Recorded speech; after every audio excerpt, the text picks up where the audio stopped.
চলুন আজকে বানিয়ে ফেলি ভেজ পাকোড়া। তার জন্যে প্রথমে এরকম বাঁধাকপি কুচিয়ে কেটে নিয়ে সিদ্ধ করে জল ঝরিয়ে রেখে দেবো এক সাইডে। তারপরে একটা বড় সাইজের আলু গ্রেট করে নেব।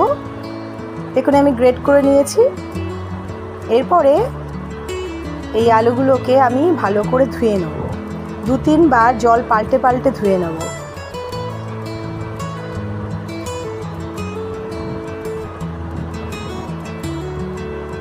প্রথমবার এরকম ধোয়ার পরে ভালো করে নিংড়ে আমি তুলে নেব আলুগুলোকে। তারপরে আবার এরকম দ্বিতীয়বার তৃতীয়বার এরকম ভালো করে একই রকমভাবে ধুয়ে নেব।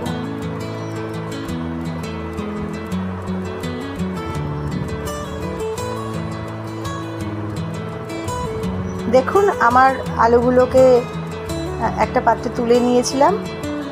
এরপরে সেই যে বাঁধাকপি জল ঝরিয়ে রেখেছিলাম ওর মধ্যে এই ঝুরি আলুগুলোকে দিয়ে দিলাম। এবার কারি পাতাও আমি জল দিয়ে ভালো করে ধুয়ে ওই উপকরণগুলোর সঙ্গে মিশিয়ে দেব।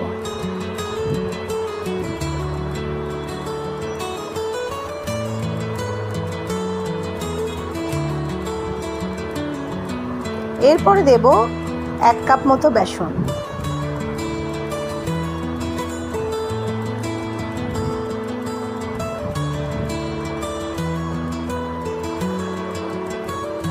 এবার দেবো পরিমাণ মতো হলুদ গুঁড়ো, দেব 1 চামচ মতো জিরে গুঁড়ো,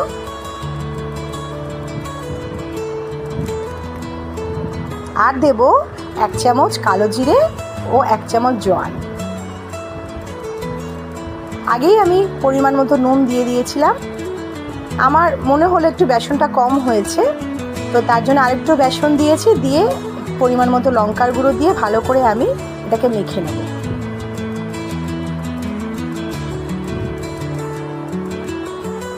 দেখুন হয়ে গেছে আমার পাকোড়ার উপকরণ প্রস্তুত। এরপরে সাদা তেল গরম করে পাকোড়ার আকারে আমি এগুলোকে ভেজে নেব। পাকোড়াগুলো মিডিয়াম টু লো ফ্লেমে ভেজে নেবেন, একটু লাল লাল করে, দেখবেন মুচমুচে হবে, গরম গরম চায়ের সঙ্গে একদম জমে যাবে।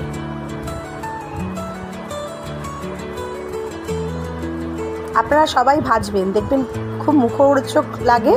আর এটাতে যদি কারোর অরুচি থাকে সেটাও ঠিক হয়ে যায়। কেমন বানালাম অবশ্যই বলবেন।